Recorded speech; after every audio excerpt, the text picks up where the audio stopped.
The following program is a PodcastOne.com production. He started in a small town in Texas. Worked his ass off to become one of the most famous wrestlers of all time. We're gonna take care of business tonight, and that's the bottom line. And now he's dominating the world of on-demand audio. And he's doing it for the working man. This is a damn good outlet for me to spew the bullshit off my brain. Yeah! This is the Steve Austin Show. Unleashed.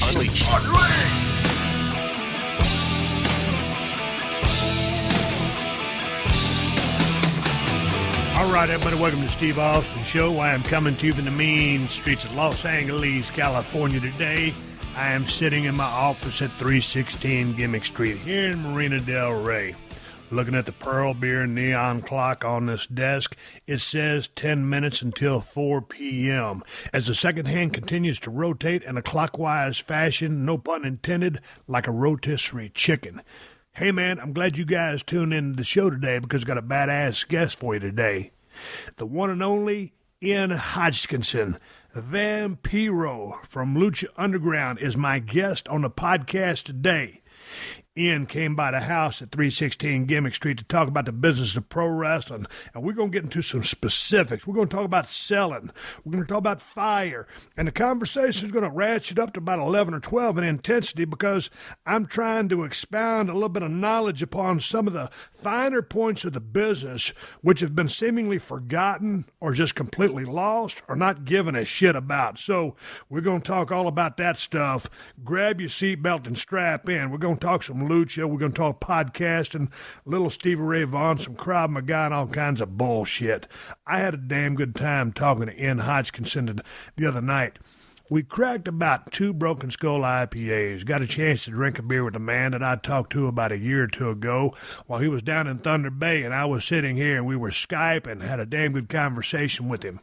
I've never met Vampiro, so it was good to meet the man, shake his hand, look him in the face, look him in the eyes while I was talking to him, and we had a damn good visit.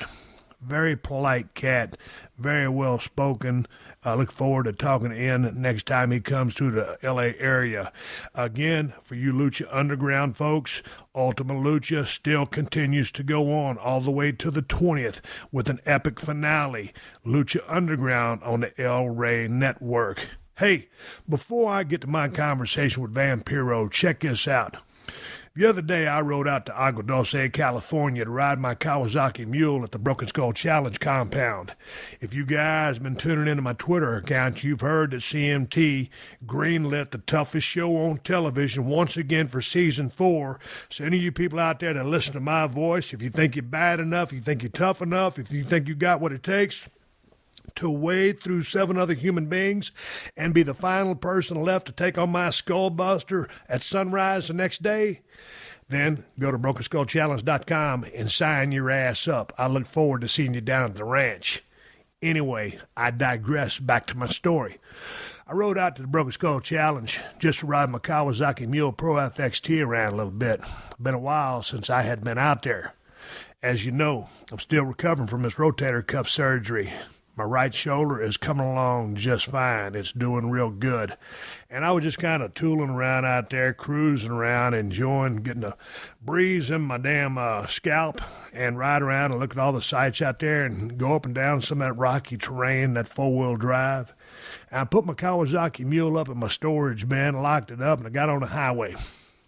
It's about a 50-mile drive from Agua Dulce to Marina del Rey, and I was hauling ass about 70, 80 miles an hour just like everybody else.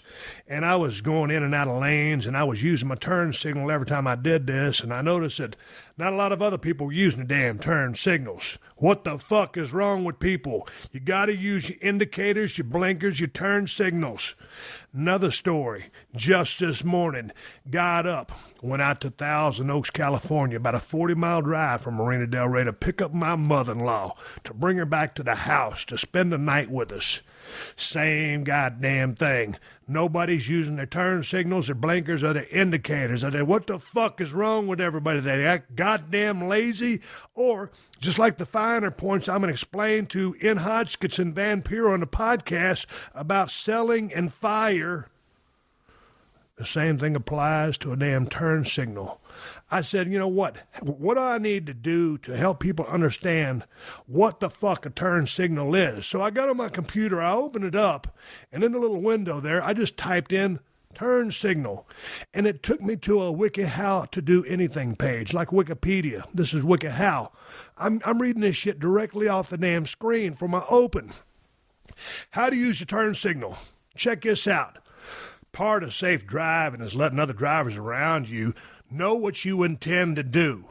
Using your turn signals is not difficult, and it's generally required by law whenever you make a turn or change lanes. Hello! By providing a signal, you communicate to others on the road. You let a motherfucker know what you're going to do. This keeps you and other drivers safe, and it prevents accidents. Method 1. Using turn signals to make a fucking turn. 1. Locate the lever on the left side of the steering column.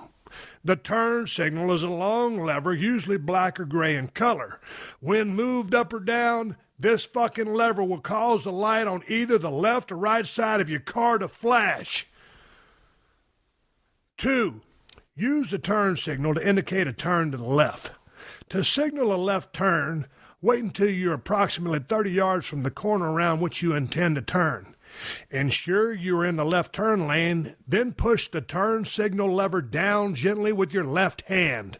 When the turn signal locks in place, you'll be able to see a flashing arrow directed to the left on your instrument cluster. You'll also hear a tick-tock sound which clicks in time with the flashing of the light.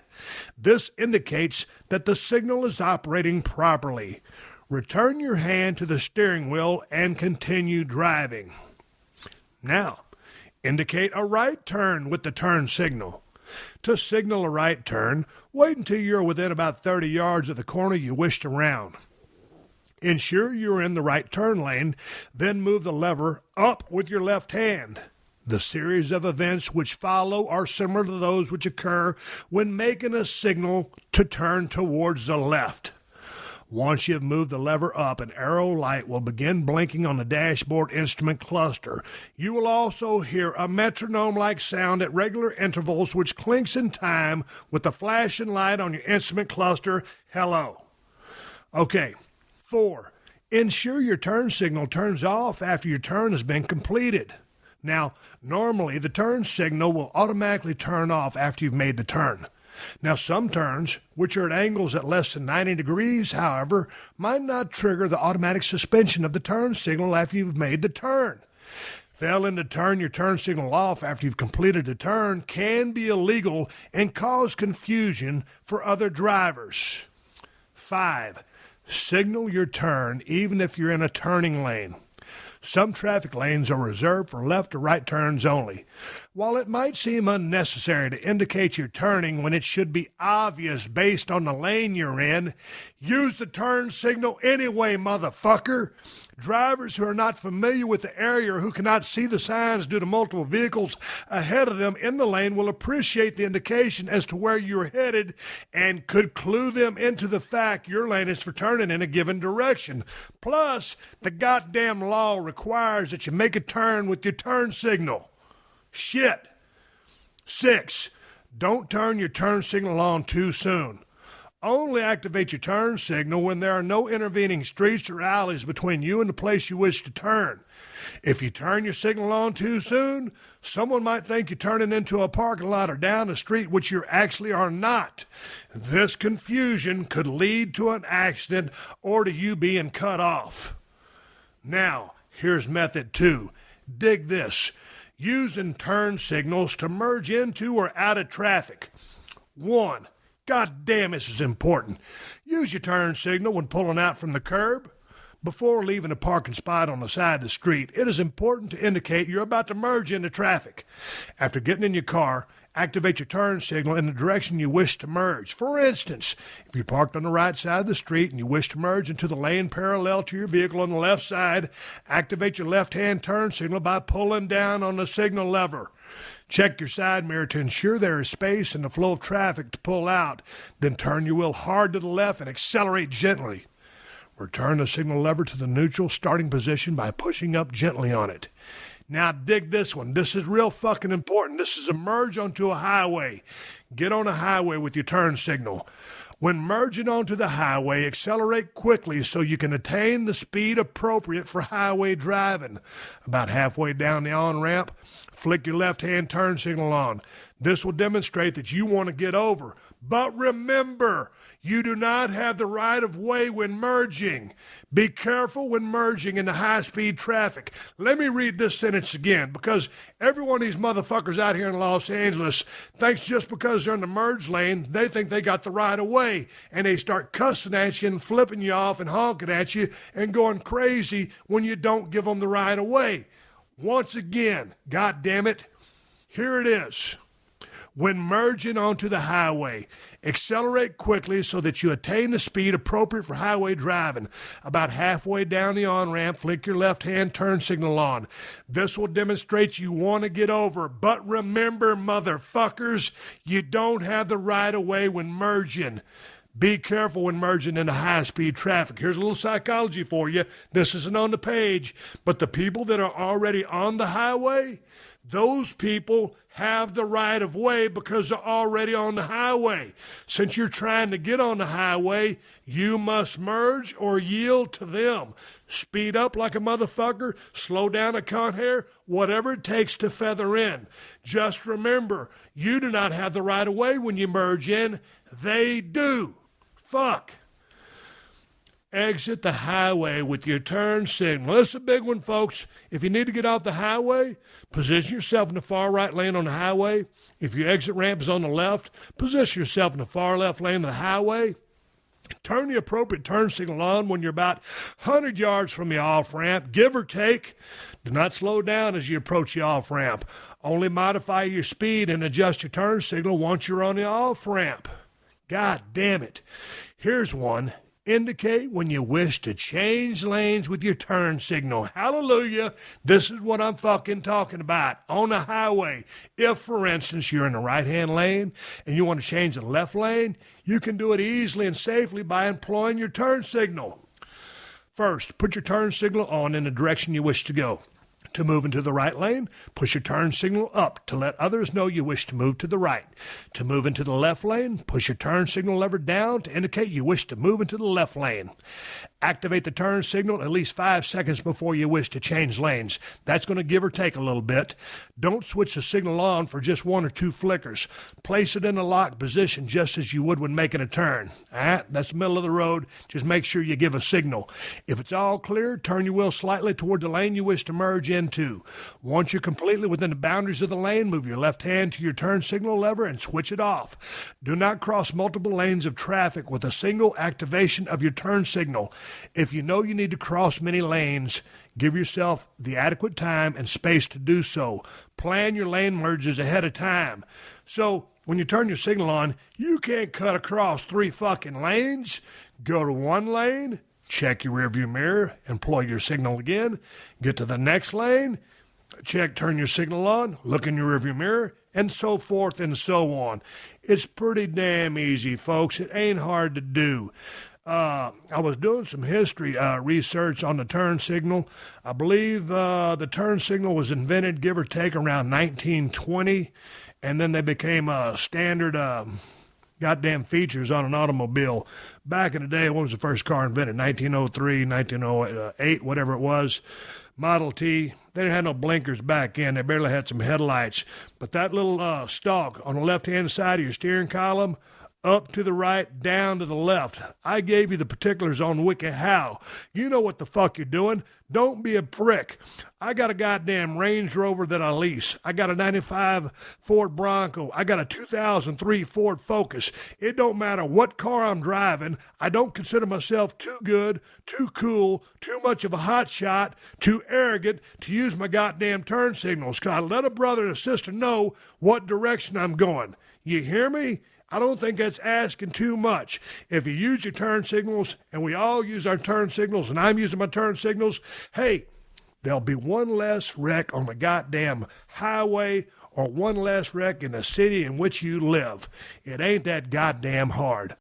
Hey, this is Adam Carolla from the Adam Carolla Show. If you care about predictions, you care about props, and nobody does props like BetOnline for years.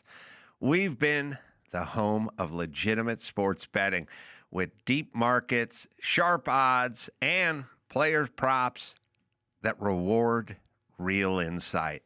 From kickoff to final whistle, BetOnline gives you live betting, instant updates, and in-game predictions that move as the action unfolds. Plus, elevate your play with BetOnline Casino and VIP rewards built for serious players.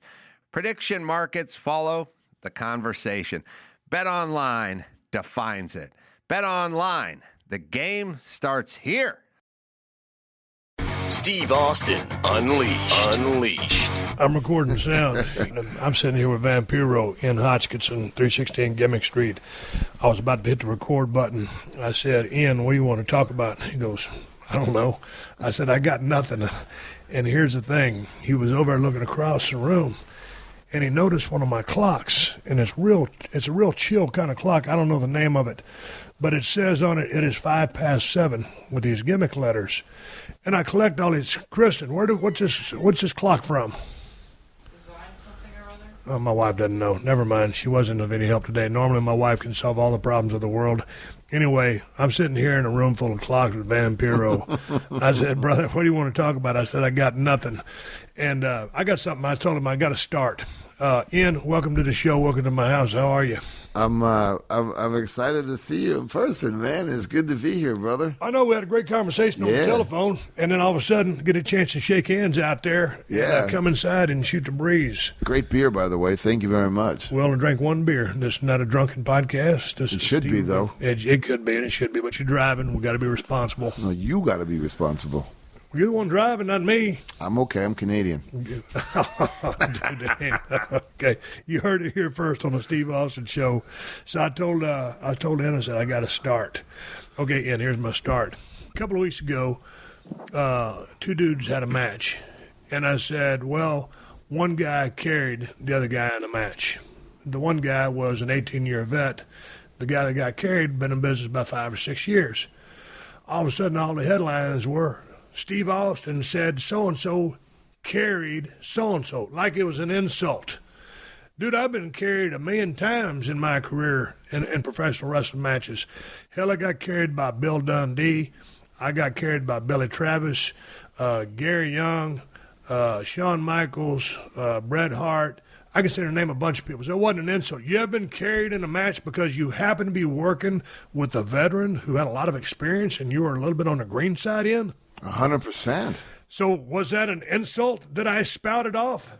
I think it's an insult for the younger guys missing the boat and understanding they should look to work with older guys so they get that experience. But to the wrestling journalists or the people that try to... Was it an insult? Hell no. No, insult is just a plain facts. Yeah. You call a spade a spade. Dude carried the match. Okay. Okay, and that's all I said. So it was just grinding my gears, and you've been in the business damn near about the same time or longer than I have been. You're still actively engaged with Lucha Underground on El Rey Network.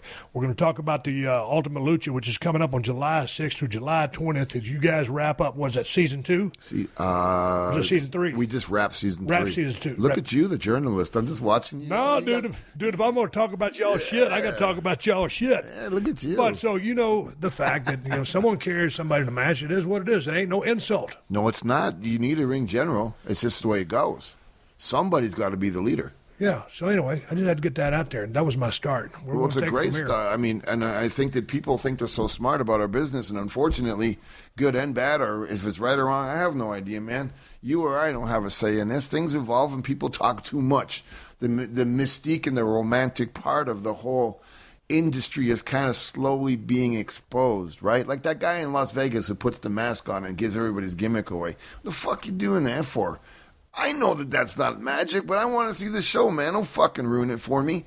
A lot of people think that, oh, he carried the match, or your comment like that. Well, let me tell you something, man. The average fan should know that there's about 10 or 12 other people who have their fingerprints on that match. It's not just those two dudes up there, so fucking chill out. Yeah, but here's the thing. It's just like... Sorry, I know your wife's here, man. No, that's cool. We got the sliding doors closed. sorry. It's soundproof. No, dude, this is an Unleashed show. You're good. Thanks for the respect, though.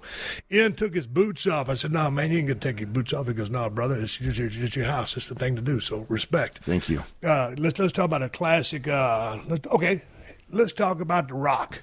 Biggest movie star in the world right now, in my opinion. Okay. Now, in his movies... he's either, he's beating up a lot of cats, he's laying a smack down on people, or doing what he's got to do to, it's like in San Andreas, the earthquake movie. Okay. He's saving, I guess, the world of the city from all this death and destruction. Now, Ian, do you think that shit really happened? No, it didn't happen, but it's a movie, and we believe that Dwayne "The Rock" Johnson is saving all these people. Okay, so now you made a great point. The mystique and the what was the other romanticism? Word? Yeah, of the business has been eroded away by kayfabe being broken. But hey. Yeah, kayfabe was broken, and then, Dr. D. David Schultz slapped John Stossel. I talk about this so many times, people rib me about it. 20, 30 years ago, all the different talk shows talked about, wrestling really isn't real. I thought it was real when I first started watching it but nonetheless, when I watch the business today, when I watch Lucha Underground on El Rey Network, or if I still watch WWE, dude, I'm buying in. I'm just watching it for what it is. The fact that I did it and I know it gives me a critical eye. Okay. So I guess there's two sets of eyes in that I watch the product from. One, when two guys really go out there and nail it and I'm able to just forget about everything and be a fan. On the other end of it, if I'm watching bad work and a bad storyline, because I am smart to the business, then I start to pick things apart. Okay. But the business left to its own devices, with me knowing what I know, if there's a quality match being done by two badass hands who I understand their character, their motivation, and the reason for which they're fighting, dude, I'm in as a fan. Yep, 100%. I agree with you. Even though I'm ringside and I'm watching as an announcer and I'm seeing all this insane acrobatic stuff, I look at it different. If I have 5 or 10 minutes to myself, and you know how it is when you're busy, you don't want to be around what you're involved in. You want to breathe. But I still find myself this day, I watch Kawada matches or Misawa or Kobashi, that Stan Hansen, that mid-1990s, early 90s, mid-90s, all Japan stuff, because that's what does it for me. I'll watch a match with, I watch it over and over again with Takada and Muda for the big UWF New Japan Invasion angle. I was like, God damn, I'm a fan because I know this is what I want to see. Watching this stuff today, I can't. Not a fan. Of anything? That comment's probably going to get me in a lot of trouble, but let me say it this way. I don't watch it as a fan anymore. Now I watch it as when we were rehearsing and we were going over this, and I sat at home for 3 weeks trying to think of how to help you tell the story. And I'm sitting there and I see that you listen to me, then I'm into it. If you're just going to go out there and you brush me off and you look at me and you just kind of do flipping and flying, it doesn't do it for me. It doesn't do it for me. But to me, as long as you have some physicality, there's some logic in there. And I go back to... If there's no logic, brother, if you get a beautiful Barbie doll girl, is that really going to turn your crank for the rest of your life? Or do you want somebody with some grit, some scar tissue, some experience? Brains. It's the same thing. Yeah. Right? Experience. Somebody who can kind of move you and compete with you and hold your curiosity and sometimes make you want to be a better person. Wrestling does that to you. You watch it. You go to wrestling because you want to be a wrestler. You want to get rid of your stress. You're a fan. You're freaked out. You like the energy. But if it's just put together like a video game, it's like, what are we doing here? Am I wrong to say that? No, it's just that, going back to the Stan Hansen, Brody stuff, and you're talking about like 90s, and I go back to, it was like I was talking to Ricochet. Prince Puma was on here a while back, and I was talking to him. Is that who that is? Ricochet? He's two guys? Are you kidding me? See, come on, fuck, dude. I've been doing this forever, and no one tells me anything. Yeah, so... I'm still waiting for my first victory. Yeah, because we were Don't talking... even tell me this isn't a shoot now. Dude, it's a total shoot. It's a work shoot. It's a shoot on a work. So, like I told him, the match that he had with Will Ospreay over in New Japan, I mean, it was cool. It was badass. And I told him I'd never seen anything like it. I hadn't. I won't back off that statement. It was spectacular. The athleticism, timing, precision were just off the charts. But, just like I told him, right to his face, dude, I like it. That mid-'80s NWA, Four Horsemen, Ric Flair, Dusty Rhodes, Nikita Koloff, coming on it, Rock and Roll Express, Midnight Express, leading into your All Japan stuff because big fans of Gordy, Freebirds, Brody, Hanson, Funks, all that stuff you're talking about. Because, dude, I mean, you're bringing a fight. You're bringing a fight, and I guess for me, because I don't want to say I'm trapped in a 6'1", 270-pound body, but that's the body in which I perform my work, so I wasn't able to do the things that those guys could do. But to me, just in watching two guys slug it out with logic, if you're doing all the high-flying stuff and there's logic behind it, then I can dig it. Just like I could the heavy hitting stuff, it's sometimes when you start flying too much, maybe you defy too much logic. Well, okay, I understand exactly what you're saying, and I think my answer is this. And in Lucha Underground, the people in production and the staff, the writers, the producers, or however you want to say it, are so in tune with making sure that there's validity to the violence. We're stressing, and that's the pride and joy of crafting a conversation with these young men and women who are doing these extraordinary physical feats. I, in a million years, for $100 million, would never, ever try a moonsault to the floor. Are you kidding me? But these kids do it with their eyes closed, and they look at you and laugh. I mean, hey, things have evolved in good, thanks to the people who influenced us. We did this, now they're doing that because of what we did. So sitting back and being able to contribute and say, look it, man, don't do this, that, and the other thing, and just if somebody super kicks you to the mouth, fucking hell, sell that. You get up and hit them back, okay, but sell your job, man. Those little details that we're injecting into Lucha Underground is definitely, if you watch the promos, the vignettes, the storyline, there is logic, but you really got to sit down and watch the whole show. Does that make sense? Yeah, it makes total sense. I guess not to sit here and run us into a big circle or beat a dead horse. But to me, it's like, as they say, the business evolves. I was talking to a guy a few weeks ago. He said it just changed. Man, I think, and this is with respect to the younger generation that are in the ring in the WWE now or in Lucha Underground or anywhere, Ring of Honor, any organization. Man, be as athletic or push it to the limit as much as you want, but just make sure you got to have some razzle dazzle here and there, or if you got that body that can do all that kind of stuff, great, but just sell it. If you're on the receiving end of it, just sell it. Take that Will Ospreay and that Ricochet match from New Japan, and give or take, that match was about 15 minutes from start to finish by the time they started in the ring.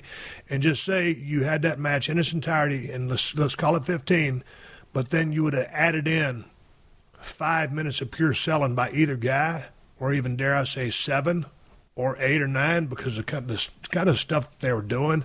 And some of it might have been a little bit out of sequence, but that was an athletic event. It was an athletic spectacle.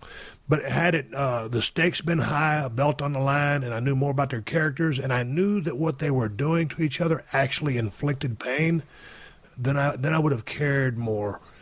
I made a comparison of that match to 1982, Dynamite versus Tiger Mask. Lots of similarities, a lot of same precision, but what I loved about Dynamite's work was his intent to inflict pain, his intent to try to harm you. He was working, of course. He laid his shit in, and he was trying to win an athletic contest. And I guess that's my bottom line. An athletic contest where there's logic, and I care about both combatants, whether I love both of them, hate both of them, or love one and hate the other. But those are my basic components that I really want to see to enjoy a match. Okay, I'm going to throw some crazy stuff at you. If you look at, I'm going to give you 3 examples. Just the fact that Tenru, if anybody can remember Tenru, or Jumbo Tsuruta, were sumo guys.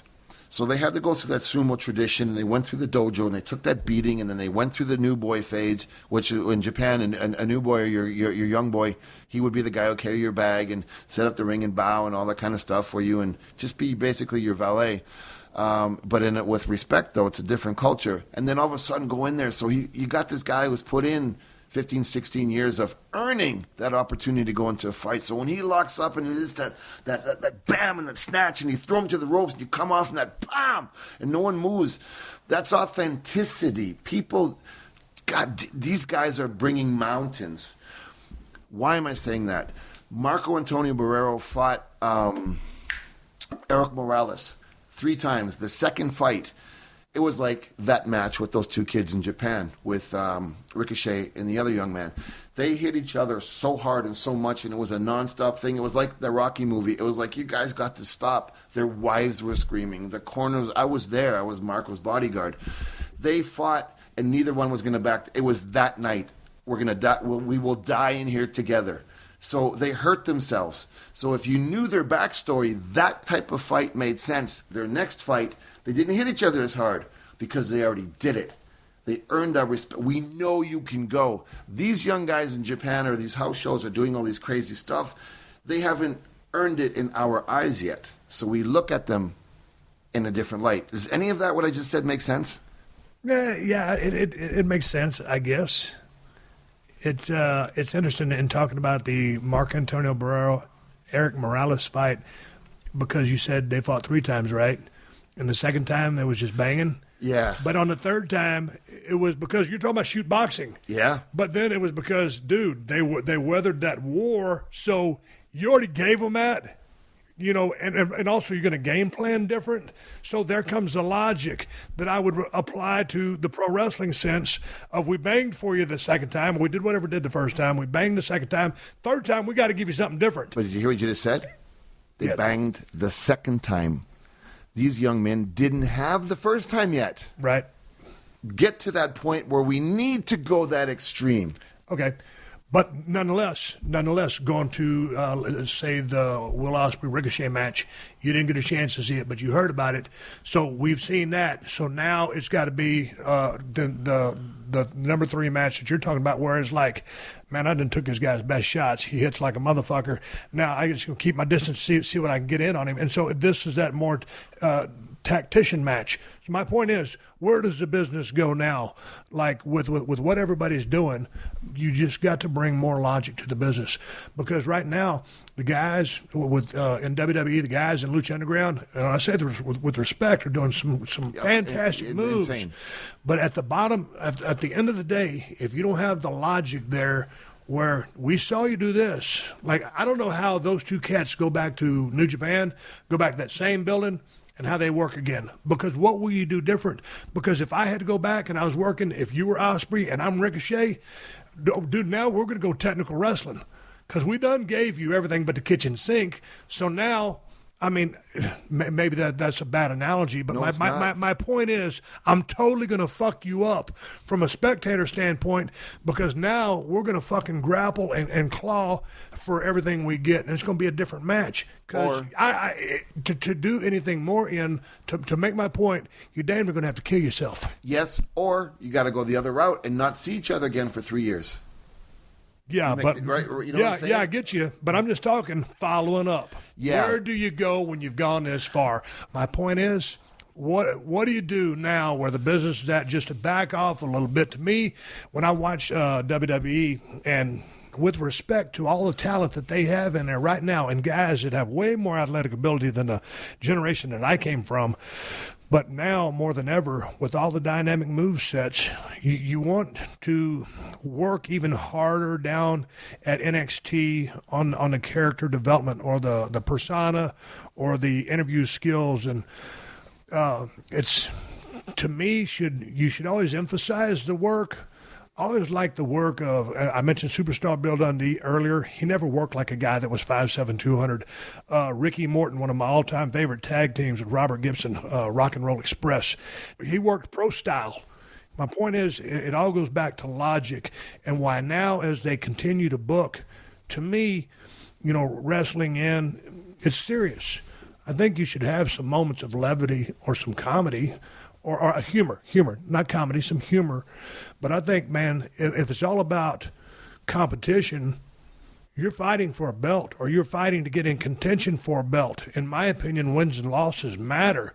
And so that in your pursuit of that belt, everything is done in a logical manner to try to continue and manipulate, because you're not fooling the public anymore because they know it's a work, going back to your mystique and romanticism, but you're manipulating them through logical storylines. If your storylines and your work inside the ring doesn't have logic, your storylines and your angles don't mean shit. And if they don't mean shit, you're going to disengage the audience. Does that make sense, or am I just a fucking idiot? No, you are not, and it makes all the sense in the world. But how do you do that? You got to sell. You don't fucking sell, you don't become authentic. If the people don't feel your pain, then they won't believe in you. You need to be like, there's an actor in Mexico, Pedro Infante. He died in the 40s. He was like the golden era. He was like Justin Bieber of the golden era of cinema in Latin America. He died in a plane crash. The classic thing about Pedro Infante is he would suffer the whole movie, and then at the end he would slowly get the girl and then sing the song and go off into the sunset.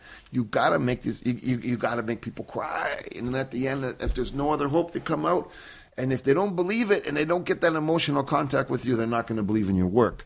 Lucha Underground, the first season and a half, it was kind of like, what the fuck are we doing? Because we're taking a boulder, we're going to fling it over our shoulder, and let's see what happens when it hits the water. We've done that. Now we've tweaked it. Season 3, everything is different. The stories make sense. The selling is there. The authenticity. All those little things that needed to be injected, they are there. You've got to see the athleticism of these kids now. Now that they get it to tell the story, oh my God. Season 3 in Lucha Underground is going to... I don't know what the fuck we're going to do in Season 4. I don't know what to do.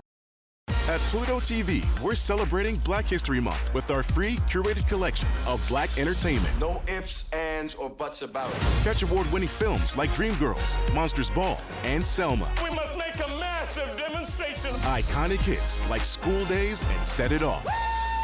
Plus full seasons of shows like Tyler Perry's Sisters and Power. I got you. It's star-studded, brilliant Black entertainment, and it's all free.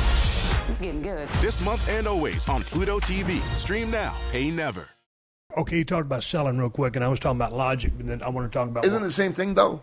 One goes hand in hand for people who don't know that. I mean, selling would definitely be a part of logic, and logic would be a part of selling. I mean, you gotta, even things have to make sense. Yeah, selling is the. We all know Bruce Lee's a badass. He's gonna come and fucking kick your ass, but he's got to go through 40 guys. It's even cooler because he finally gets and he's scarred up and bleeding. Fuck, you know what's on. But if he just walked in fresh, it's like it's not as cool. But selling is the recognition and acknowledgement of pain, and it's the body becoming weaker. Who's that guy that was in WWF? I don't know. I forget his name. I think he was over a little bit. That he got so over because he didn't tap out in a match with Brett. You know? Oh yeah. Who's that guy? Yeah, dude, the old bald guy. That fucking guy. I think he just sold it probably, and because of that, he's doing all right. Yeah, you know what? That's an interesting moment you brought up there. Here's the thing, and I'll get back to my point that I was going to make. Ian brought up a real famous match that I was in, WrestleMania 13 against. Oh, was that you? Yes, It was me. I wish it was my twin brother, because now if it was my twin brother, I wouldn't feel like shit. But your point was, I was selling in that match, and I remember going to the finish room, and Vince dropped that finish on us, and there was only 3 men in that room. It was myself, Bret the Hitman Hart, who I got a lot of respect for, and Vince McMahon, who I got a lot of respect for. He laid down the finish. We said, okay, we walked out. I went down the circle of the ring. I came back by myself. I said, Vince, you think that finish will really work? And Vince looked at me and goes, oh, goddamn, Steve, I'm telling you, it'll work. I said, all right, I'm good. So I went to talk to Brett. We just kind of kicking around a few things. We had a fishbone. I'm holding up my hand in front of Ian. I got my fingers spread wide open, and that's a fishbone. We had this, and this that we knew was going to happen, and rest on the fly. But Brett said, Steve, I really think we was in a no-color zone back in the day. Yeah. No juice. He goes, man, I really think you need to have color if you're going to pass out. And, dude, I don't been in the company a year and a half. I just got, real hot pretty quick. It took a long time. I had to get rid of my manager and come up with a Stone Cold name. He goes, man, I'm telling you, you need to have color if you're going to pass out. And I said, all right, man. He goes, he said he'd do the honors if, I was worried about it because I hadn't been tenured yet, man. I didn't have the stand power, and I didn't know if I could weather the heat. So anyway, we ended up, Brett helped a brother out, and I got that color, but that was the picture of what you're saying as far as selling. I passed out. That was the thing that made me. But the fact of passing out is the act of losing consciousness, and that is the ultimate price of selling. And the blood-painted the visual picture, which will ever be ingrained in people's minds, one of the most iconic pictures in probably WWE history, and probably the only time such a high-level double turn has ever been done. I wanted to talk about the two of the other components that I like in a match, and this podcast is all over the place, but we're just shooting the breeze here, and there's no paper or nothing in front of us. We're talking about pro wrestling. Need more beer. But one of the things, and I'm going to get one right after this point, is fire. Fire, because I'm sitting across from In. I don't know if you ever met In before.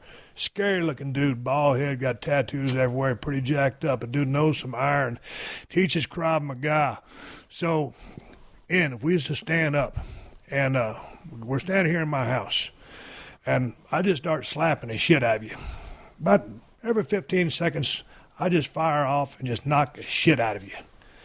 There's only so many of those you're going to take after you say, you know what, fuck this motherfucker, and all of a sudden you're just going to go haywire and try to stomp a mud hole in my ass and walk it dry. Because I've angered you to a point where I've insulted you as a man. You're a guest in my house, and now I'm teeing off on you, and you're going to fire back. So when you fire back, I would imagine you're going to fire back with extreme vengeance and trying to inflict as much pain in me as you can, because I've pissed you off. I've fucked you over and I've disrespected you. Much like a heel getting heat on a baby face. He's been breaking all the rules. He's pulling his hair. He's pulling his fucking tights. He's doing everything he can to keep his baby face down, but that baby face is fighting for everything he can. He's playing within the structures of the rules. Why? Because he's a baby face. But finally, after calling a couple of hope spots, it's time to make that comeback. And when it's time for that comeback, I'll guarantee you, you're not going to hit me 3 times with a running clothesline here in my office. You're going to beat the fuck out of me with your balled up fist, use some Krav Maga, or kick the fuck out of me. My point is, it's going to elicit an emotion out of you, which is it's fight or flight. I doubt very seriously, In, that you're going to run through my sliding doors and run down the fucking block hollering. I would imagine that when you open up on me, you're going to bring everything you got, because it's time to end this bullshit. Am I correct? Yeah. And you know, yes, the point I'm trying to make. I do. I'm kind of a bitch, so I'd probably just take and start to cry and say sorry that I offended you. Yeah. So I wouldn't fight back. Come on, go with work with me on this. I'm trying to make a point about fire. Well, fire. Look at the NHL. We're setting up for a face-off, and you look at me. That's it. We're going. Right. So you punch a guy 3, 4, 5 times. Of course, he's going to fire back. It doesn't take that much, right? You ain't going to stand there too long. Yeah, but you ain't going to kind of fire up. You got to fire up. You got to go. That's one thing that it is, to me, is a lost art in the business, or a lost emotion. Because you're talking about selling. We're talking about logic. It'd only be logic. Let me turn the tables. Fuck, you come over here and you slap the fuck out of me a couple times after I said, hey, Ian, why don't you come over to my crib? We'll do a podcast. I'll tell you right now, you ain't going to get too many of those motherfuckers, because we're going. And goddamn, whether I beat your ass or you beat mine, we're going. That's the point I'm trying to make. That's logic in a match. Yeah, that's real life. Dude, it's a fight.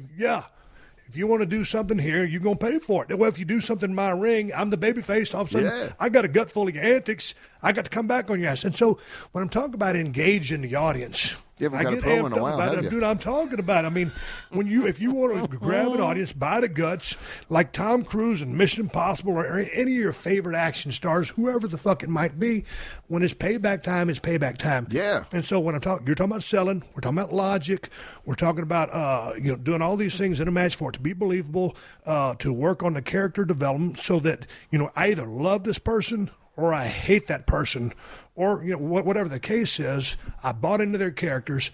And fire is so simple, but you see it these days so manufactured. Yeah. That it's see-through. And it's the same old 3 clothesline bullshit comeback. And I can call the comeback because I've seen it a million times. But you know the worst part of it? I don't feel it because there's no anger there. And if a person has fucking held me down by cheating, or if it's just my time to get my shit back in, I'm pissed off and I'm coming for your ass. And you've got to send that message out as a babyface or reverse it, a mean streak as a heel. If you're a fucking dastardly piece of shit, cowardly, whatever, or just a bully, when it comes time to get heat on that babyface, if you ain't stomping his guts in with malice and intent to hurt, you're doing your job wrong. You ain't got to go about doing it in a rapid-fire fashion. You can pace yourself.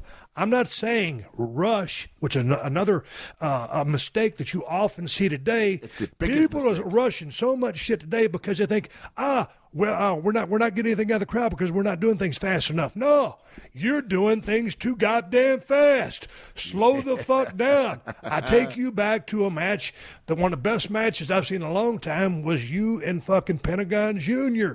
Was it season 1? Season 1. Dude, the way y'all laid that out, you ain't been in the ring in fucking how long? About 8 years. Yeah, and I'm sitting there thinking, all right, how's Vamp going to pull this off? Dude, you sold. You generated offense, then he got back on top, and you had the size advantage, the clear size advantage, but he operated and worked on you in a fashion that was logical and sensible. I bought into it, hook, line, and sinker. I ain't just saying that because you're right here. I talked about it last year on the podcast. Yeah. You did, and it makes fun. First of all, for the fans, it's been a long time since anybody's seen Steve Austin cut a promo, and I'm right here front row. You're fired up, veins coming out of your neck, rolling your sleeves up on your biceps. You're fucking ready to go. I'm backing up. Hey, man, I'm your homie, brother. But I think the biggest thing that the kids are making, when I say kids, the younger people are making, boys and girls, men and women, are you're going too fast. You're too quick. You punch a guy 6 times, and before the fans can even say that, digest that violence, you've already kicked him, spun kicked, and you did a moonsault, you've kicked out, you don't sell the chair shots, and you're back. Everything you just did, junk food, man. Fucking in and you just wasted all that talent. You didn't tell a fucking story. And I think that's the point. Telling stories. I'm going to tell you a story right now about 2 dudes. One of them's bald. The other guy's, he got the I'm bald. number 2 getting it That's gone. number 1. It's a 0, but it's just growing up. 0? Yeah. So you got these two thirsty guys that are angry. They're sitting across the table. Goddamn, brother, I got to calm you down. You can't come over here and kick me and stomp me in the corner. I'm just trying to make a point, Give me a man. cutter. Jesus Christ. I was trying to make a goddamn point. Fuck, I think it's I ain't call my wife on my cell phone, get my blood pressure medication in here. Holy shit. You fucking, Jack, what's wrong with you? No, but you know what? But Yeah, doesn't, I I mean, know. like when you talk about the business, you get excited about it. It's like I get so fired up about the business because that's my love for it. And so I just get ramped up. So I didn't mean to go fucking crazy. I think it was fucking awesome. If I had a tachometer, I was probably like at the 7,500 RPMs. I almost redlined a couple times. No, you redlined like a motherfucker. I was watching you. Well, since I redlined, we're going to take a pause for the calls. Sponsors come in here and do your thing. I'm taking a break to have a beer with N. Hodgkinson, Vampiro here at the Steve Austin Show. Coming right back in a minute. Hey, you looking to buy a used car? Then you should check out TrueCar.com and the TrueCar app. I bet you didn't know that you can use TrueCar to help you buy a used car, too. It ain't just for new car purchases. There's over 500,000 pre-owned vehicles available from TrueCar certified dealers nationwide, and there are over 11,000 TrueCar certified dealers. And TrueCar lets you get upfront pricing information on new and used vehicles and lets you see what other people pay for the car you want so that you feel confident you're getting a fair price. With TrueCar via their TrueCar pricing curve, you see what other people paid for the car and you lock in your guaranteed savings. Then you can connect with a local certified dealer of your choosing, take them your TrueCar guaranteed savings certificate, and make your car buying experience quick and easy. Over 2 million cars have been sold to TrueCar users by the TrueCar Certified Dealer Network, and TrueCar users save an average of over $3,000 off MSRP. So when you're ready to buy a new or used car, visit TrueCar.com or download the TrueCar app to enjoy a better car buying experience. Some features not available in all states. I took a serious break here in the action, man. I got all calmed down, regained my composure as the great Gordon Soley? Gordon Soley. That's How about that? Who can pull a name out like that, huh? Trivia, baby. Come on. Hey, well, let's talk about your announcer for Lucha Underground. Dude, were you influenced by anybody's style? Yeah, of course. The Great Muda was probably the guy I tried to copy the most. No, but from an announcing standpoint. Oh, from an announcing standpoint? No. I got a friend, Kevin Gill. He does some indie shows and stuff like that, and he's got a podcast, and I've kind of stole things from him, probably. I kind of approached it like this. I thought, I have no experience. I have no clue. The best thing about me is being animated, like you just right now. You're fired up. I think I've made a career of being charismatic. Why study and go into business with somebody who does that for a living? Just go there and be a filler. Looking at your picture of Stevie Ray Vaughan, I remember Jimmy Vaughan telling his brother, how are you going to play lead guitar and sing at the same time? You're not going to do it. I've always based everything I've done in my life around music, and Stevie would say, I will play the guitar, but then I will play the guitar. So I look at my relationship at the announce booth as one guitar player. Somebody will play, but when there needs to be a little fill, I will do that little fill. I thought that was the best way to approach it, and it seems to be working. Dude, make sense? You're old enough to know who Stevie Ray Vaughan is. I got a big fan base in the UK and all the way hell across the different countries. A lot of people here in the States are too young to understand who Stevie Ray Vaughan was. Okay. To me, he's the greatest blues guitarist player ever. In my opinion, he's my favorite guitarist of all time, ever. And I know some pretty badass guitar players. Did you ever get a chance to watch what this guy did? Yeah, of course. And, he used to play at the El Macambo in Toronto. Exactly. There's a famous recording of that very concert. Yeah. And I was at a show. I was working for MTV, and there was a big festival going on, and the Stray Cats played, and Stevie Ray played, and I saw that in Minneapolis. I saw him a few other times, too, but yeah, I've seen him. Sure. Good stuff, dude. Absolutely. The best stuff. Yeah, but he opened for the Stray Cats. How about that? Well, that's interesting. That's back when he was paying his dues, back in the dojo days. Yeah, he was about to break. He was breaking, but the Stray Cats were the Stray Cats. Right. But to see Brian Setzer and Stevie Ray together, come on, man. Maybe it's a little bit. If they're friends of the UK, of course. I mean, the Stray Cats started in the UK, right? They left New York, went to there. God dang. Yeah, man, none of my fans know who the Stray Cats are. Man, the Stray Cats had a good run, but, that's because we're two old dudes. I want to go back to Lucha Underground because beginning of season 2, y'all shot, and I sent you a text message as soon as I saw this thing. It was open of the season. You were in an insane asylum. What would you call it? An insane asylum? Yeah, I was in an insane asylum. Center? Or? Yeah, I was in the insane asylum. Yeah, okay. Mental facility. Yeah. So anyway, you're at the end of the table, and the dude's talking to you, and, Ian, asking you all these questions. Are you still having these visions? Yeah. No, and you're having these flashbacks, and so you lied to him because you are having the visions, and you're not thinking about doing these bad things to people. And there's a flashback like you really attacked the guy. So the dude slides you some pills across the table to take 2 a day, and it's always take 2 a day. But since you're a wrestler, you got to take whatever. Yeah, 2. So you got to maintain your sanity. 87 must be better. My point is, after all this time in the asylum, he lets you out. Yes. And then there's Matt Stryker there to pick y'all up in a badass. What was it, a Cadillac or was it a Lincoln? I think it was a Lincoln. Yeah, it was a badass black car. Yeah. And so I sent you a text message. That vignette was so epic. I thought that you had got your own action adventure series. I said, dude, did you get a series? And you're like, what the fuck are you talking about? I said, no, the thing on the TV. So I thought you actually had a fucking series going. That's how well that thing was shot. How long did that take? And what did you think when they broke it down to you? It took about 2 hours. It was pretty quick. That's very quick. Yeah, we kind of, because they were like, I just said, fuck, guys. They broke it down to me, and we were going over it, and the gentleman who played the doctor, Anthony Jensen, he guided me. He said, listen, he's an actor, and he's also an upper echelon in Lucha Underground. He's one of the main bosses. Oh. And in all the vignettes, we have office people in cameos. So we did this thing, and he was on the Outsiders way. He's the real deal. So he said, just follow me, and I thought to myself, the director said, think of it as a song, boom, boom, boom, boom, and I was like, I got this motherfucker. So basically, what you're gonna do is tell me I got problems, and I'm gonna tell you I don't, and I'm gonna fucking go off. Are you sure? I said, yes. Okay, so you two motherfuckers are gonna kind of run in here, right? And they were like, they had this guy doing all this, and I was like, no. I said, look. Don't ask me why I know, but I'm going to tell you how this goes. And he came in. I was like, on a fucking bang, boom, bing, boom, boom. And that's it, man.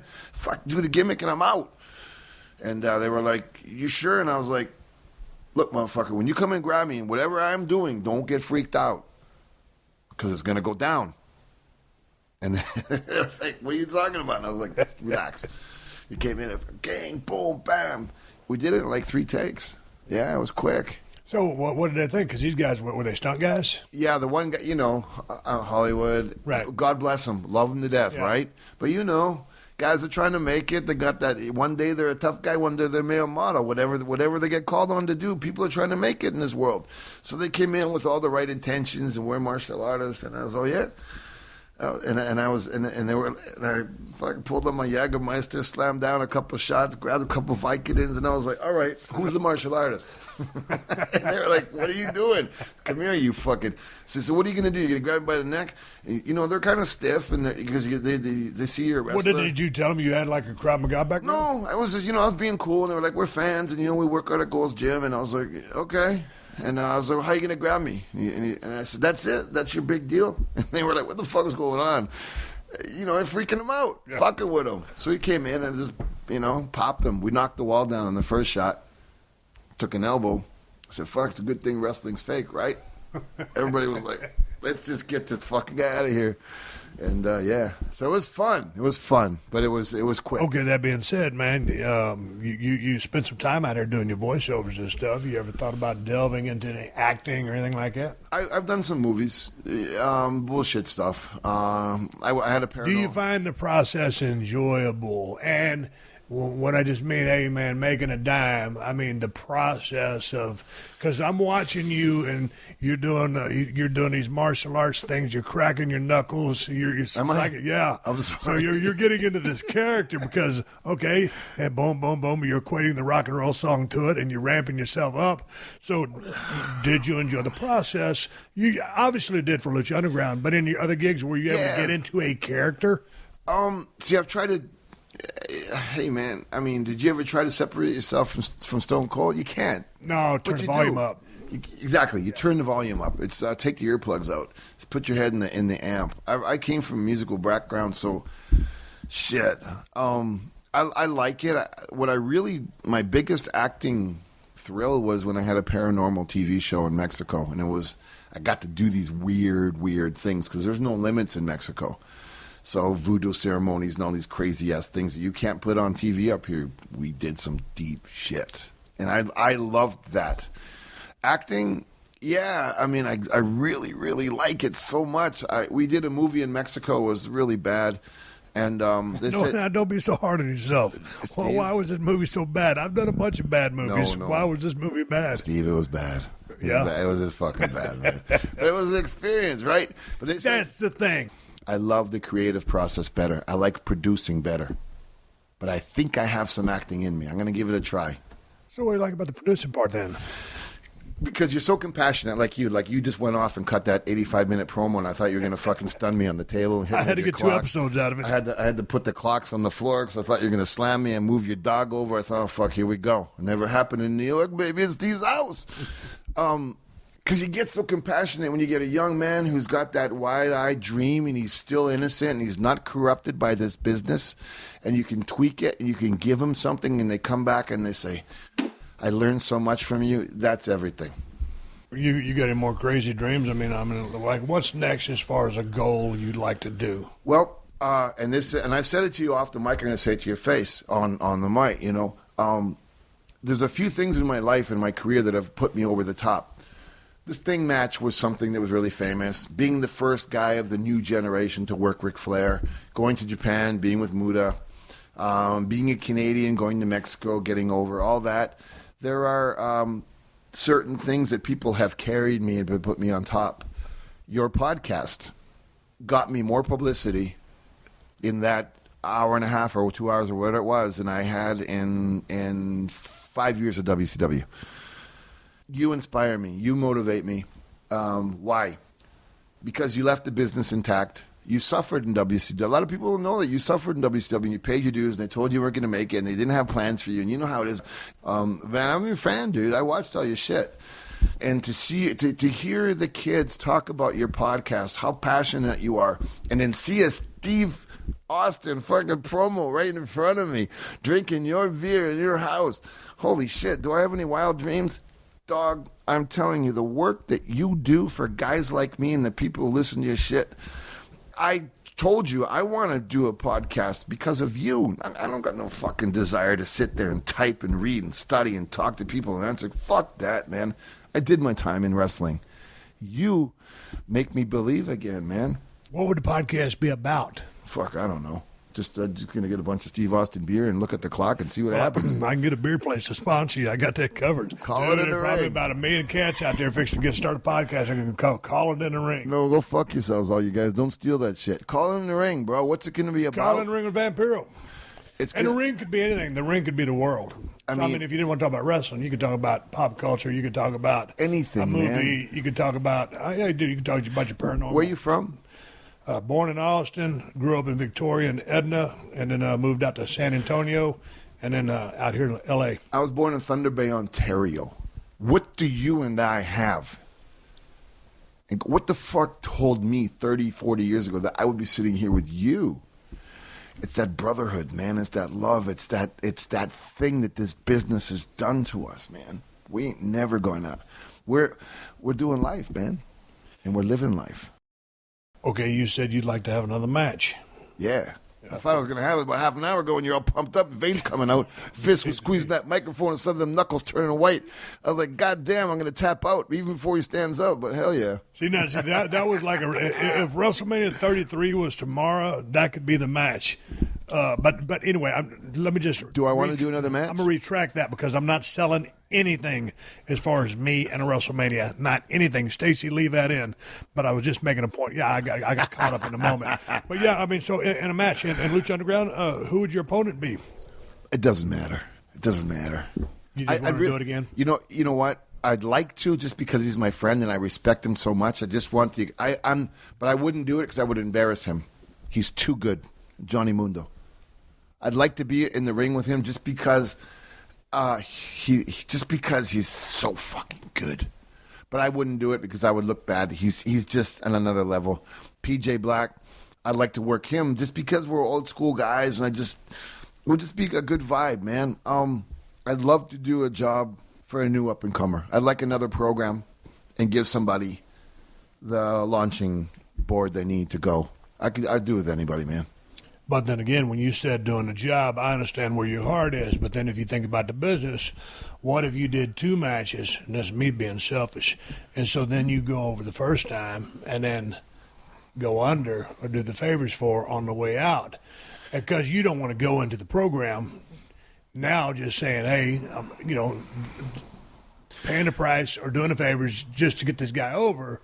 Come in there, get something for yourself, and then return it. Okay. You see what I'm saying? Yeah, if I did that, it would be 2 matches. I know, that's what I'm saying. I did it the other way. Yeah. And I got 4 seasons out of it. Dude, that deal with Pentagon Jr., that was off the charts. But, dude, I'm going to do something this year. I think Mundo, dude, I don't know, not too good. He's awesome, but I think you guys have great chemistry together. Well, here's what I mean. He's so phenomenal right now. He's at his best where he is as a young man. He's at the right age. He's at his peak. I don't want to waste his time. He doesn't need me. I'm too respectful. Dude, he'd be into a big time match. That's a big time match. Well, yeah. Okay, name me a bigger name than you. If you say there's not blowing smoke up your ass, but looking at what you've created, looking at how people perceive you, you stepping back, dude, you know it's going to be a special match, so it has to be a special person. You're a made guy. So when you say that, he's at the top of his game, well, you were at the top of your game as far as your in-ring stuff, much like me many years ago, but as far as perception and being over, dude, you bust out the wrestling gear and boom, you're at the top of the food chain. Yeah, I understand that. I think it would be more interesting to be a partner with somebody and let them get the rub and then turn on you, do an angle and make it a long-term deal. Give some credibility. Let that kid get his authenticity by being in with older, established made guy. I don't know, man. I would rather get a mid-sized car and a bunch of junk food and just drive around to a bunch of indie shows and just show up and say, hey, man, who needs to work tonight? That, to me, would be a cool thing to do right now. To have that one more big match to whole look at me, shit. I don't need it, dude. I don't really need it. The last weekend, 2 weekends of taping, all the younger guys have come up to me and said, you're like a big brother, and thank you, and I've learned so much. Fuck, I don't need another match, man. That was my match. You know what I mean? I don't know. Does that make sense? Yeah, it makes sense to me. I mean, you can give me a stunner right here, right now, and I'd be pretty fucking happy with that. I see you looking at it. I see you tighten up that fist. If I wasn't 10 weeks, out of rotator cuff surgery and another beer, I might do it. But I'm gonna take my time. What would happen right now? We took a small fucking iPhone and we went to the pharmacy down there, and we just got into it. Steve Austin and Vampiro. Just like you did with Booker, same thing. Oh God! People wouldn't even know what to do if we went to a Latino community right now. Well, first of all, we rented out that store, so we had carte blanche. I'm kidding, man. I like the wrestler. One of the boys is coming out on you tonight. You cut a promo and you're already thinking about doing a high spot. Oh, dude, I mean, you're talking about the business. It's got to be real. We'd be arrested so damn quick it'd make your head spin. Yeah, but hey, with man, all the other calamity going on in the United States of America, it's just all of a sudden we're trying to shoot an angle, we both get arrested. Yeah, but out of that angle, I'd probably get a movie. So I'd take the bump. It's not a bad idea. Man, don't even think about it. There's a Walgreens down the road. All right, I'm cutting that idea off. That's funny, dude, man. So you're here now. You're at the crib. You back to Thunder Bay tomorrow? What's up? No, man. I'm here all week. I'm doing my pre-exam for Krav Maga, my black belt. It's a big deal. I'm sure people aren't really fans of martial arts, but to get your black belt in Krav Maga from a school that's sanctioned by the Wingate University, which is the IDF training center in Israel, it is a big deal, especially being a foreigner, right? So, yeah, I'm at that level, and it's been a lifelong journey. It's 25 years in the making, and I'm going for it, yeah. So I'm studying here all week, go back to Thunder Bay, and I got a school full of students, and I'm going to take on there's a new project developing. I'm starting all that. So, yeah, that's it, man, basically. Dude, what's the deal with the Krav Maga stuff? What's it akin to? I mean, it's basically the Israeli military fighting system. Is that a bad way to describe it? I mean, no, it's not. You got to remember, Israel, when it was made a state, it's surrounded by, in their terminology, enemies, or they're constantly under attack. So, every single person in Israel needs to do time in the military. Every single person, doesn't matter of your age, your gender, or your physical ability, needs to learn the fighting system. So, if the country needs to go to war, they will, and it's a pretty extreme thing because it's made to do bad things. It's not a martial art. It's really made to do bad things. It's been toned down for the public. I'm certified to teach military. I ran the SWAT unit in Mexico for a while in the city that I was living in. I do a lot of police stuff and the civilian, and now I have a huge kids program. It's just one of those things that came natural to me. I get it. I see it. I'm very good at it. I love it. And I'm pretty much dedicated to that. That's my life goal, is to become a great Krav Maga instructor. All right, so, dude, you're flying on your airplane. Somebody gets up drunk and disorderly. You just sit there with your seatbelt on and wait for the flight attendants to take care of this person, or because you're in a tube with wings on it and they're putting your safety in peril, would you engage this person? I give a card to the steward or stewardess, and on the card says, if you need help, the signal is this, and it's either a movement or an eye thing or a word, because I know for a fact, being a wrestler, I got a great job. If I go, it's going, and I don't know if I really want to go to jail for that, so it's got to be for real. And most times it's not. They're just drunken stupidness. But I do let the pilot know and the stewardess know, or the steward, that if it does go down, that this is what's going on. See, that's cool, though. I dig that. But that takes me back, because I'm in my wrestler mindset, talking about that comeback. Talking about that comeback with fire. You just said if you and it's not a comeback, but it's acting in the same. It's fire. And, dude, you ain't going to half-ass it. Can't. Because I would imagine in Krav Maga you've been trained the physical things that you know, the holds, the techniques, all the technical stuff that I can't even speak of. You know that you never underestimate anybody. Yeah, Krav Maga is made to do what it is made to do. Krav Maga was made to stop people and make them not move again. So you there in Krav Maga there is no I'm going to twist your arm a little more. It's you're going down. Right. Yeah. So there is you go. Our mindset is it's 150. It's not 10%, 20%. It's go and finish. All right, let's shut down. I got time for one more beer. I've enjoyed talking to you. I hope so.